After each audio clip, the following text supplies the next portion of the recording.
Welcome to Krishnastips. Explore Lord Sri Krishna's divine teachings in the Bhagavad Gita, a timeless wisdom for humanity. Shrimad Bhagavad Gita, Chapter 4 Jnana Karma Sanyasa Yoga, the Yoga of Knowledge and the Principles of Action.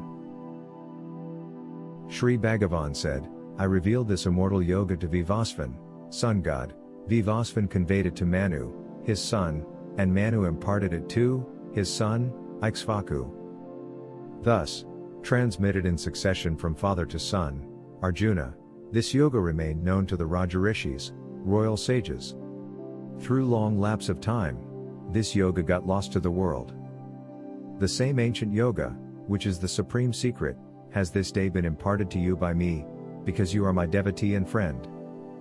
Arjuna said, you are of recent origin, while the birth of Vivasvan dates back to remote antiquity. How, then, am I to believe that you imparted this yoga at the beginning of the creation? Sri Bhagavan said, Arjuna, you and I have passed through many births, I remember them all, you do not remember, O chastiser of foes. Though birthless and immortal and the Lord of all beings, I manifest myself through my own yogamaya, divine potency, keeping my nature, prakriti, under control. Arjuna, whenever righteousness is on the decline, unrighteousness is in the ascendant, then I body myself forth.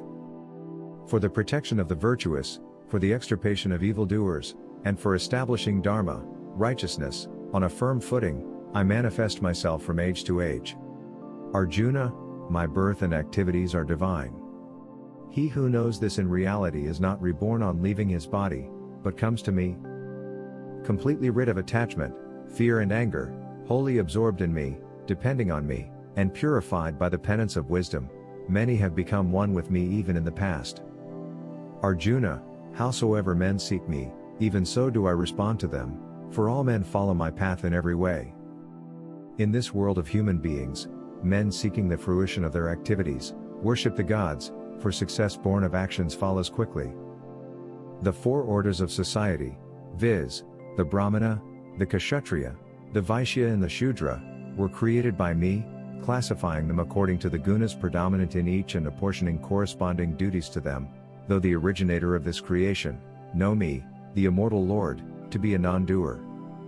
Since I have no craving for the fruit of actions, actions do not taint me. Even he who thus knows me in reality is not bound by actions. Having known thus, action was performed even by the ancient seekers for liberation, therefore, you also perform actions as have been performed by the ancients from antiquity. What is action and what is inaction? Even men of intelligence are puzzled over this question. Therefore, I shall expound to you the truth about action, knowing which you will be freed from its evil effects i.e., the shackles of karma.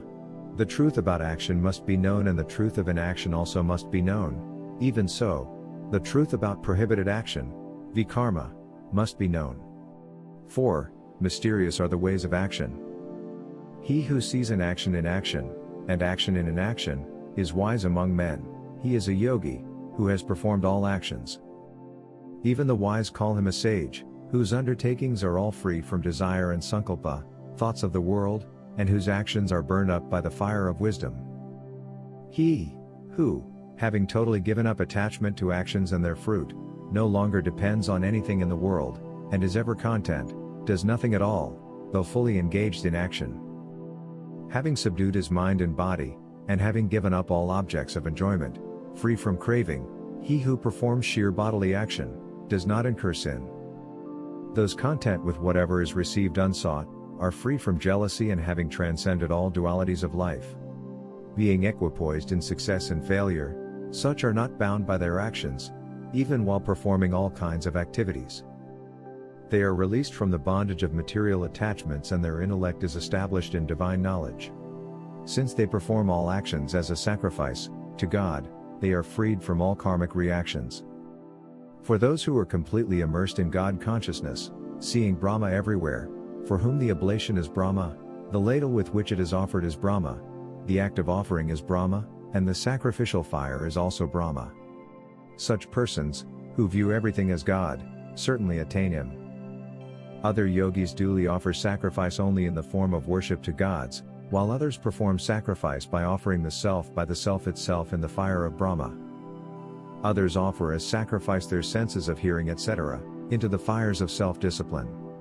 Other yogis, again, offer sound and other objects of perception into the fires of the senses. Others sacrifice all the functions of their senses and the functions of the vital airs, prana, into the fire of yoga in the shape of self-control, kindled by wisdom. Some perform sacrifice with material possessions, some offer sacrifice in the shape of austerities, others sacrifice through the practice of yoga, while some striving souls, observing austere vows, perform sacrifice in the shape of wisdom through the study of sacred texts. Other yogis offer the act of exhalation into that of inhalation, even so, others the act of inhalation into that of exhalation. There are still others given to the practice of pranayama, breath control, who, having regulated their diet and controlled the processes of exhalation and inhalation both, pour their vital airs into the vital airs themselves. All these have their sins consumed away by sacrifice and understand the meaning of sacrificial worship. For the yogis who know the secret of sacrifice and engaging in it, they devour of its remnants like nectar, advance toward the ultimate truth. O best of the Kurus, those who perform no sacrifice find no happiness either in this world or the next. Many such forms of sacrifice have been set forth in detail in the Vedas, know them all as involving the action of mind, senses and body. Thus, knowing the truth about them you shall be freed from the bondage of action, through their performance. Sacrifice through knowledge, is superior to sacrifice performed with material things. For all actions, O Parth, without exception culminate in knowledge. Try to understand the true nature of that knowledge by approaching seers of truth. By humble inquiries, by rendering service, seek from them, those enlightened seers of truth can impart to you that knowledge. O Arjuna, O Pandava, the son of Pandu, when you have achieved enlightenment, ignorance will delude you no more. In the light of that knowledge, you will see the entire creation within me, Lord Shri Krishna. Even if you were the most sinful of all sinners, this knowledge alone would carry you, like a raft, across all your sins. For, as the blazing fire reduces the fuel to ashes, Arjuna, even so the fire of knowledge turns all actions to ashes. In this world there is nothing as purifying as pure divine knowledge. He who has attained perfection through practice of yoga in course of time, automatically sees the light of truth in oneself within the heart. He who has mastered his senses, is exclusively devoted to his practice and is full of faith, attains knowledge. Having had the revelation of truth, through transcendental knowledge he immediately attains everlasting supreme peace.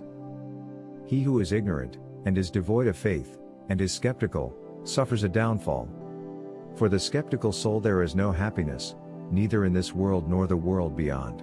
Arjuna, who has dedicated all his actions to God, those who renounce the ritualistic karma, dedicating their body, mind, and soul to God, whose doubts have been dispelled by knowledge and who are situated in knowledge of the self, actions do not bind him. Therefore, with the sword of knowledge of the self, cut into pieces this doubt born out of ignorance that has arisen in your heart. Take shelter in Karma Yoga, and arise, stand up for the fight, O Arjuna, O Bharata, the descendant of Bharata. Hari Om Tat Sat. Hence completes the chapter 4, Jnana Karma Sanyasa Yoga, the yoga of knowledge and the principles of action, in Shrimad Bhagavad Gita.